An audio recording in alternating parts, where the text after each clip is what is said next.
All right, welcome back to another episode of the Paycheck to Daycheck Reselling podcast. Today's episode, we thought this would be a really good one to do because it is the beginning of a new year, but talk about some of the tools that we use for our reselling businesses and something that you should be thinking about as well, because no better time to start all of this than right now because it's a fresh new year and you can start incorporating some of these tools into your reselling business as well. So we're going to start with some of the apps that we use.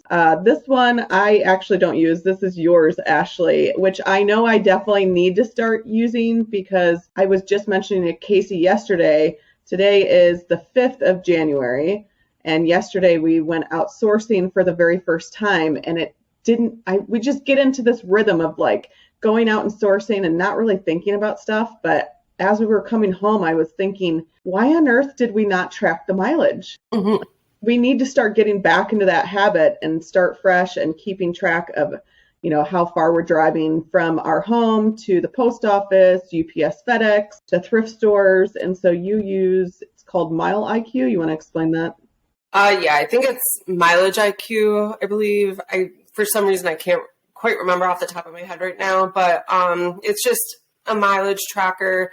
I used to use it, but now I mostly just use like the Notes app in my phone. That's what I use for everything these days, it seems like. So I just have like a note in my phone in that, iPhone app.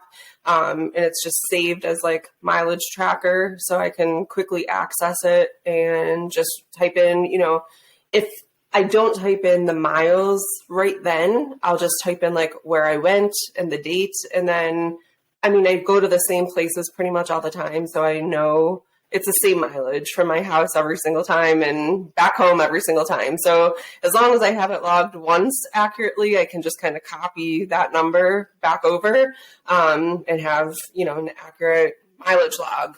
But it is really easy to if you don't stay on top of it, it's easy to forget. Or did I go to the post office that day? Did I go to, the thrift store that day? I can't quite remember. So at least just jot down where you're going, and then you can kind of figure out the miles later if it's, someplace that you frequent all the time. And also on Google Maps and apps like that, the navigational apps, it'll tell you what the mileage is from your house to that location. So if I'm not sure and I forgot to log it and I just have the location and it's somewhere kind of new, I'll just look that up quick when I get back home and kind of store my receipts, and I'm kind of doing all that back end paperwork kind of stuff, and I just do it all at the same time. So that's a good one, and something that, especially right now, this time of year, you want to get into the habit of tracking, so you're not scrambling come tax time trying to figure out where the heck you went all year long. Another app that I use very, very frequently is Photo Room, and this is to edit my photographs. Now I think it is paid. You have to pay to use it so the logo doesn't come up on your photos. And you definitely don't want to use the photos with their logo plastered all over it. That's just not professional. So I use that app to remove the background and to add a little shadow so it looks a little bit more natural on my items. There's other free sites and apps and stuff like that out there. If you're really good at Photoshop, you can use the Photoshop app. That I think has a free version as well. There's also remove.bg.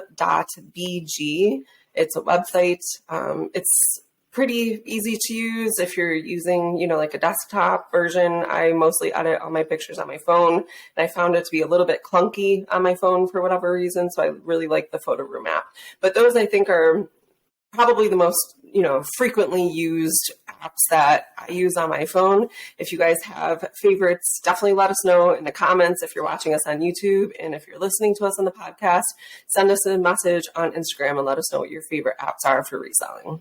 Yeah, and I think that was a good point. eBay, I know I've mentioned in other podcast episodes, they have a background remover, but every time I try to remove the background, it does not do it. So I think using apps like this that are the people who are developing these apps, that's what they're good at. They know what to do. And I feel like eBay is just behind in the times when it comes to background removal. So I think when you have things that can help you and help your business, it's definitely worth the money, even if you have to pay for the app.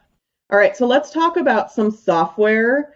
Now, there's some software that we use for reselling. We use for designing t-shirts. For our Amazon business, we use software. And these are things that there's so many different softwares out there, but these are the ones that I feel like are better and definitely will help. We wrote down all of the different softwares that we use to kind of get an idea of like, is this really helping our business or is this not? So I think the ones that we came up with are definitely really good, especially if you're new to reselling. Maybe you've heard of them, maybe you haven't, but they definitely are things that either Ashley or myself use. The first one is going to be Keepa. So if you're selling on Amazon, Keepa, what that's going to do is give you all the historical data for a specific product. On Amazon, you need to know the seller rank. You need to know how many sellers are on that listing, what the lowest price is, the highest price. Yeah, absolutely. And we've had this person on before, but Matt Hines, Buy Low, Sell Hines, he has an amazing Keepa course that when I first started selling on Amazon, I was so lost and confused on how to read a Keepa chart because it's pretty detailed and there's a lot of information on there. And I was just petrified that I was going to make a really bad buying decision because I just couldn't understand. I was trying to use Keepa, but I couldn't understand like what the heck was actually going on and to like find out when Amazon hopped on a listing and when they dropped off and all like there's just so much information there. So I took his course and it was just log jammed with info. He's so specific and so detailed and went line by line everything that you could possibly ever want to know about Keepa. So we've linked that before. I'm sure we'll link it again for you guys. So if you're interested in learning how to use Keepa or getting into Amazon for the first time, you definitely need to check that out. It's really reasonably priced and he far exceeds information for the price that you're going to pay for it for sure. So this next software is also for Amazon. If you are going to be putting together shipments, let's say you're going to be doing FBA, which is fulfillment by Amazon. I've used it in the past when we did online arbitrage and retail arbitrage, and that is Inventory Lab. And it's just it simplifies the shipment process. It also pulls all your data so you can see your profit and loss statements.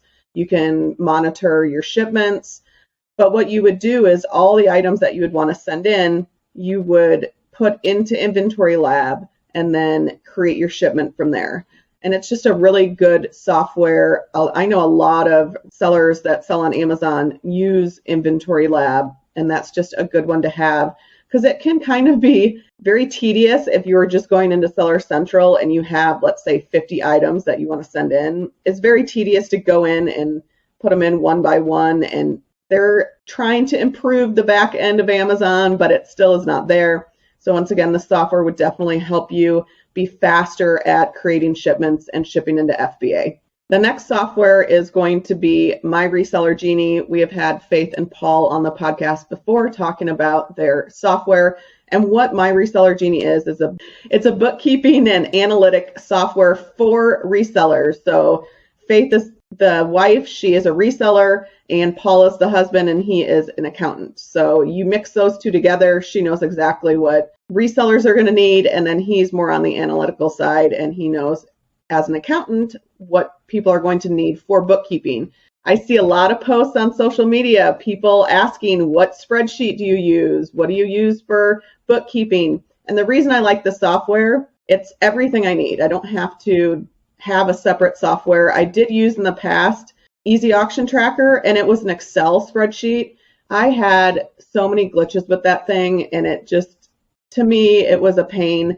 But with My Reseller Genie, you literally take the reports from eBay, Poshmark, Mercari, wherever you sell, and you can upload them. And they even have an eBay integration, and what that means is you can go to My Reseller Genie, and it will automatically pull your sales data directly from eBay. And to me, that just saves a lot of time. So really, it's one place where you can import your sales, you can track your inventory. You can put in all of your different expenses, and then they even give you an estimate of what you will owe in taxes, which I think is very helpful because I know hardly anything about taxes. That's why we pay for a CPA.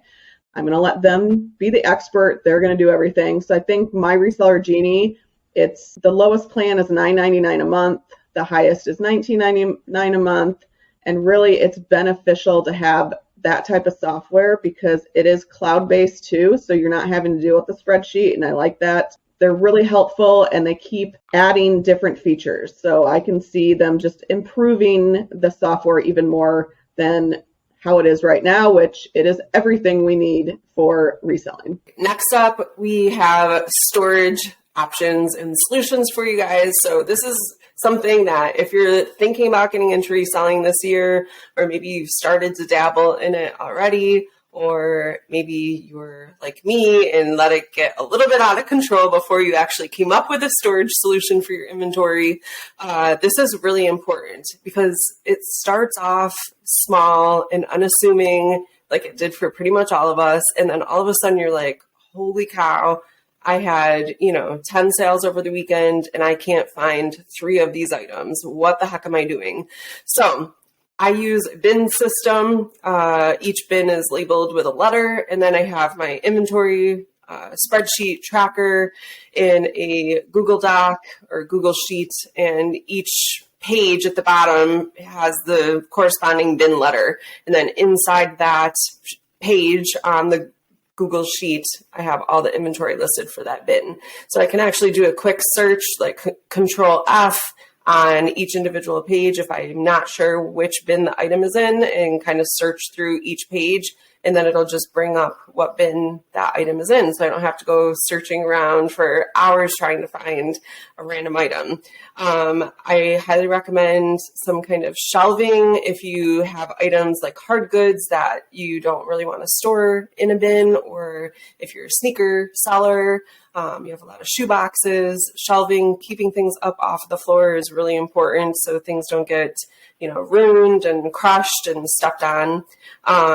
Hangers, clothing racks, if you do a lot of clothing, that can be really helpful. And then you also need an inventory spreadsheet of some kinds. Like I mentioned before, it's one thing to have all of your inventory in bins or wherever, you're going to store this stuff. But then if you have thousands of items, how are you going to find which bin that item is in? It's nearly impossible to just remember off the top of your head. So having some kind of spreadsheet, inventory tracker is really, really helpful. So you're not putting as much time into trying to find those items when they sell. Just anything that you can do to limit the amount of time you're searching for an item once it sells is going to be really helpful and lower your frustration level for the next year. Yeah, I have some things to add for that. With the shelving, like some of the shelving went up the last year or so. Like a lot of people were buying a lot of the shelving from like Home Depot and Costco, and those prices went up really high. What we do is we look locally for the shelving because you can find people redoing their garages. Maybe they're going to do built-in cabinets and they're getting rid of their storage shelving. That's a really good place to look. Same with like clothing racks. So we started using the clothing racks. I actually found ours at Goodwill, but you can also find those locally. So definitely you don't have to invest a ton of money into these things, but they are very nice to have, especially when you're starting out. And then that way you're reducing the amount of space that you need for your reselling business. I mean, that's the whole point of being organized, having the bins, having the clothing racks, is to really not have stuff pretty much everywhere, which is how we did it when we first started, when we lived in our Tempe house. I literally had all the bins in our bedroom and they were just stacked on top of each other. And I mean, that's just, you learn as you go, but that's just one thing that I feel like if we could have had those storage shelving in the beginning, it just would have made it a lot more organized and easier on me. Another thing is the SKU. So how you were saying, when you go through with your inventory and you have an inventory tracker spreadsheet, I put in eBay, there's a custom SKU line. I believe you have to have a store though for that custom SKU line to show up. But if you put in there, you can put in like the date you listed it, the bin it's in, and then the amount you paid. So then that way when somebody like makes an offer, then okay, well, I paid $10 for this item. I'm not going to sell it for 15. That's going to be way too low. So having a custom SKU as well for your inventory system, I think, is really important. And when you have like My Reseller Genie and you're putting in all your inventory, you can actually add that custom SKU as well. So it's just good, whatever you're going to use, whether it's a spreadsheet or software, definitely have a custom SKU that you can put in, like Ashley said, so you're not searching for that item. I still never found that sewing machine. Oh my gosh. It's been literally 6 months. I guarantee we donated it by accident. After the garage sale, we had it listed, sold it, and I never found it. And I'm like, I can understand like a t-shirt or a pair of pants, but come on, a sewing machine. All right, so next up, some of the tools that you definitely need for reselling and things to make sure that you have on hand for, reselling starting right now would be some of the shipping supplies. Definitely have cardboard boxes. If you sell on eBay and you have a store quarterly, they give you a $25 coupon, which we've already used ours. You can use it towards their shipping supply store. So you get $25 off shipping supplies. We usually buy the eBay branded tape because tape is very expensive. You're going to need tape. So if you sell on eBay, you have a store, you might want to think about buying the tape because otherwise that's just going to be an added expense. Boxes, you can usually get boxes for free if you contact a local store. Look on OfferUp, Facebook Marketplace. People are always giving away boxes. Boxes are good to have. I feel like once you get to a certain point, though, it's beneficial to not just have random size boxes, but actually order the size boxes that you're going to need frequently. So for us, we sell a lot of shoes. We usually find boxes that are like 12 by 6 by 6 that fit shoes very easily. So things like that just to consider for shipping supplies. You'll definitely need, like I said, tape, scissors, packing tape, packing materials, bubble wrap, foam. I do not like packing peanuts, but maybe you do. So maybe packing peanuts. Those things are so annoying. I don't like them. You're going to need a measuring tape. I like to have like a regular measuring tape and then also the soft one for like when I'm measuring clothing and maybe they're flat on the table that I photograph on. I can use the soft measuring tape to tape like the pit to pit, the length of the shirt, all the jean measurements that you would need. So those are just some of the things you will need for shipping supplies, along with if you're going to sell on Amazon, you're going to want clear poly bags. And make sure if you're sending anything into Amazon and you have to put it in a clear poly bag, make sure it has a suffocation warning. That's actually a requirement by Amazon. Yeah. One other thing that we want to mention is investing in a good scale. We've talked about this a couple times. And, when you sell on Poshmark, a lot of us started reselling clothing on Poshmark.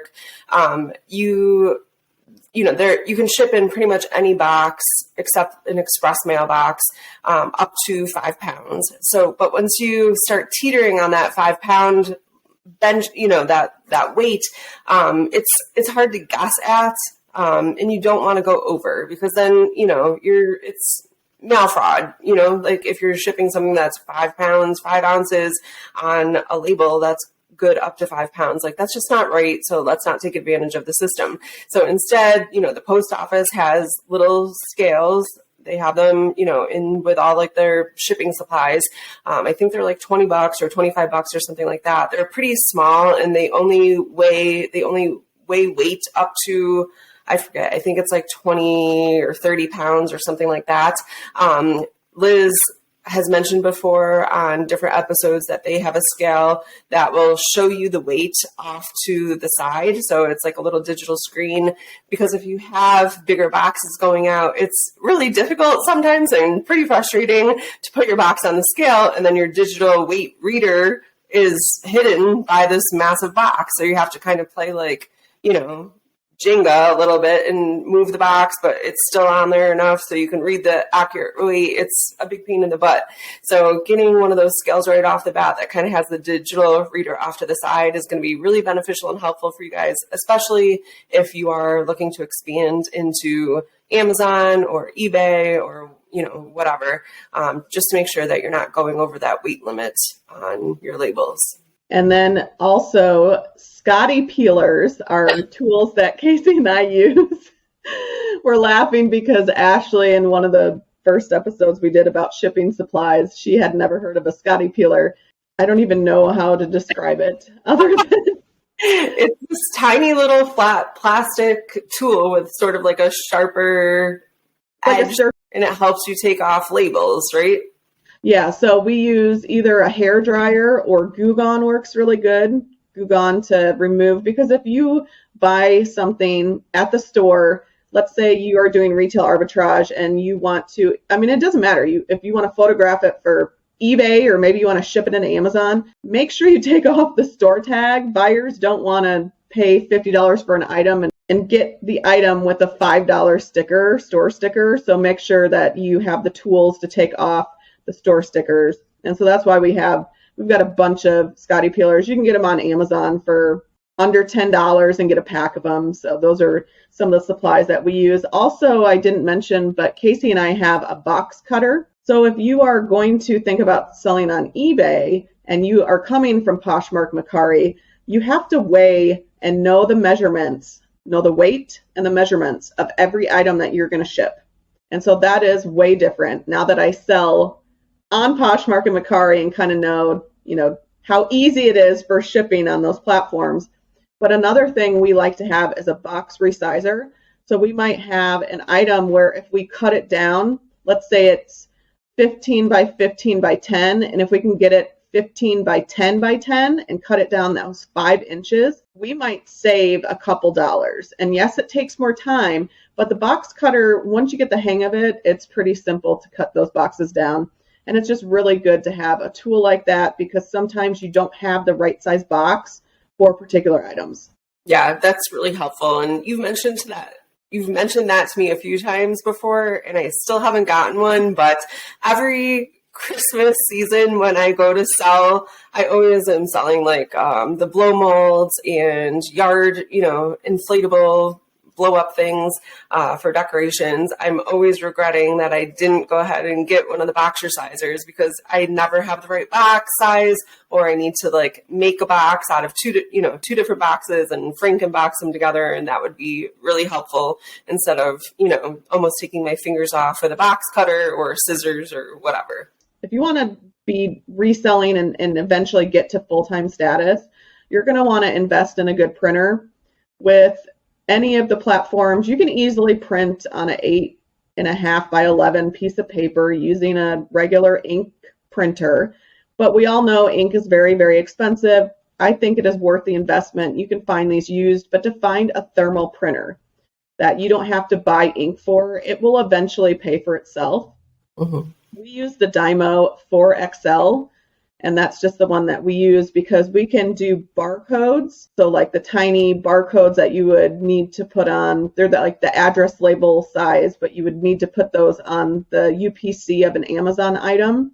Yep. And then also we print 4x6 the shipping labels. The thermal printers, they are a little expensive, but like I said, in the end, it's definitely worth it. All right, so the last category that we have for you guys today is sort of like a miscellaneous catch-all category, things that we wanted to mention to you, but it didn't really fit into anything that we had mentioned before. So these are things like using the website Top Cashback or Rakuten, which was previously called Ebates. Some of you might be familiar with that. So these websites can help you if you're making purchases online, doing, online arbitrage, or just doing some sourcing online for, whatever, even buying for yourself if you do a lot of shopping online. So these cashback sites are going to help lower your cost of goods. And then you can choose to get it back in like a deposit in your bank account. And I believe they also do, you can choose like a gift card or something of that nature. I also use the app Fetch, which I probably should have mentioned in the app section, but it's sort of miscellaneous. And it's a receipt scanning app. So you take a picture of your receipt and then you get points every time you take a picture of your receipt. And again, those points add up into cash that you can get back into your bank account or claim back as a gift card. Another thing that I really wanted to mention to you guys is a sharing bot or Google Chrome extension or VA for Poshmark. And this is really specific to Poshmark because sharing doesn't seem like it's going to be going away anytime soon. If you're not familiar with how Poshmark works, you have to share each of your items individually for it to pop up like first when someone searches for a specific thing. So let's say they're looking for, women's Madewell booties size 8.5 brown, if you type that search term in and you haven't shared your item in a week, it's going to be like way lower. You'll have to scroll and scroll and scroll to be able to find your item. But if you share it, it's going to pop up right at the top of the search results. So on eBay, you kind of pay to play with promoted listings. And on Poshmark, it's free to play, but you have to share your items constantly. And my personal feelings about that, I've mentioned before, I think it's a way for them to keep us on the app. It's a female-based app, which I think is, it's wonderful. But so if it was a male-based selling platform, there's just no way that there would be some monotonous action that they would have to take over and over and over again, to share their items to be seen on a platform. That's just my personal opinion. I love Poshmark. I do not love some of the things that they make us do on that platform just to sell our stuff. But that's how it works and it's not going away. So are Google Chrome extensions and VAs and bots necessarily right? Maybe not, but I don't know. I feel like my personal feelings are stronger about not wasting my time hitting the same button 1,000 times a day. And I'm willing to take that chance and have a sharing service or a sharing bot or Google Chrome extension or whatever, share my items so I can do more important things with my time. All right. So I have a few things that I use for our reselling business. One of the things, if you are going around and you're doing a lot of sourcing and you're driving around, we use the app Gas Buddy. And Gas Buddy, you can put in if you need gas or diesel, and it will come up with the cheapest gas stations around. So that seems to be very helpful for us because we do have a diesel Touareg. We have a Volkswagen Touareg, and it takes diesel, and diesel out here is very expensive. So if we are going to be driving around, we want to make sure that we pay the least for gas that we can. Yeah, and that actually made me think of another gas app. See, when we start talking, things start coming up like that we couldn't think on our own. It's called Upside. It's an app called Upside. It used to be called Get Upside, but now it's just Upside. So you download that, and I think we have a referral code for that too. So the first time you use it, you'll get I think it's 50 cents off a gallon or some crazy amount off per gallon. And then every time you use the app to get gas, you'll get a certain amount of cents off in cash back. So again, you can get it back in a gift card or one of the cash cards, or I think you can deposit right back to your bank account. But all you have to do, kind of like Gas Buddy, you pick the gas station that you want to use or that you want to get gas at, and then you just fill it up. You put in a little bit of information, like how many gallons, what the price was, and then you take a picture of the receipt and upload it, and then the, amount gets transferred back to you into your Upside account. So it's pretty simple to use. And especially when gas was so high, my boyfriend has a diesel truck also. And so we were both using it. We saved so much money in gas and diesel using that app. It's insane. And then when you pair that with Fetch, because you can take a picture of the receipt with Fetch also. So you're kind of double dipping and getting cash back on one receipt 2 times. So just little hacks and tips here and there we have for you guys. One thing I have to mention is it kind of goes with the sharing VA for Posh. It's there's certain tasks that you need to do, but if you can simplify them and make them quicker, why not do them? And we have done a podcast episode about my experience cross-posting, but List Perfectly is what I started using starting in November around Thanksgiving. We were mainly eBay sellers, and we took all of those listings, imported them to List Perfectly, and then we're still honestly taking the time to cross-post them to Mercari and Poshmark, but it just makes it so much easier. And some of the things I really like about List Perfectly is you can actually see the SKU on there. So if we sell it on one of the platforms that might not show us the SKU when we sell it, we can actually go to List Perfectly and we can see what that SKU is, and then we will know where it's located in our inventory. And then you can also mark it sold, and it takes it off of every platform that it's listed on. So you don't have to go to each single platform. That makes it really simple. And you can actually put in what you paid or what you sold the item for, what you paid for shipping. And so you can kind of keep inventory in there as well. So those are just some of the nice features about List Perfectly. And then they do, which I haven't joined yet, but they do these listing parties where you can go in, and they're sometimes hosted by, different resellers, or maybe hosted by the team at List Perfectly. And supposedly you can go in and, just chat about reselling. So I think that's really neat that they kind of have the community side as well. That was one thing that we didn't see with Vendoo, is that it was just the software. It didn't have the community. And I just love software that has the community, just like My Reseller Genie, because that is so beneficial, because then you're connecting with other people that are also using the software, where you can ask questions because you're not the only person with that question. And you only sell on one platform, take the time to start cross-listing now. I think that will be very important. And then a couple Amazon tools that Casey and I use.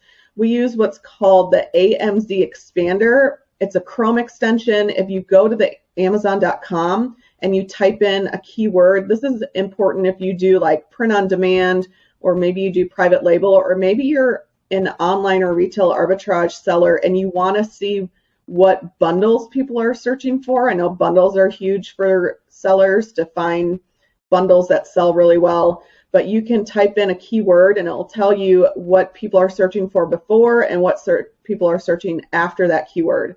So that's been very helpful for us. Like if we were looking up, Halloween ghost t-shirt to see what else people are searching, maybe they're searching Halloween ghost bowling ball shirt or something, so you just get a little bit more data with Amazon. We also use Jungle Scout for product research. So I've mentioned we do what's called private label. So Jungle Scout is a software that will scan the Amazon marketplace, and you can sort by parameters and figure out what items are going to be good ones to possibly private label, put your brand name on, and sell on Amazon yourself. So Jungle Scout is very helpful for us. We also use, for Amazon merch, we use Merch Informer. That is a tool to help you find t-shirts that you should design that you can possibly, get into a market where maybe there's only 20 designs, and you can make the designs better and then start selling that particular t-shirt. So that's another one, Merch Informer. And then if you are selling on Amazon, how sometimes when you're sending in shipments, they lose items or something happens. Maybe they damage your items in the warehouse. It's a service called Getita. And we actually have, if you are selling on Amazon, you can get your first $400 for free. You don't pay anything unless they actually get money back. So what Getita does is you give them permission to go into your Amazon account, and they open up cases to reconcile shipments, orders, things like that. We have gotten back about $1,700. And that's something we would have never known how to do, like to look for certain things. So that's a really good service if you are selling on Amazon. Like we said, we will link everything down below. If you're listening to the podcast, in the show notes, there should be a link to all of our tools that we use. It's a link tree, so you'll get to see everything that we do use, and then we'll make sure to leave the links for everything that we mentioned in this podcast episode. But really, now's the time. Think about the tools that you can use to help grow your reselling business. And that was the point of today's episode. All right, guys, that's a wrap on today's episode. Thank you so much for listening to the Paycheck to Daycheck Reselling Podcast. Anything we mentioned in this episode will be linked down below in the show notes or description down below. Be sure to share this episode with anyone you think it will help, and follow us on social media at P2D Podcast. Thanks again for listening. Keep working towards that Daycheck.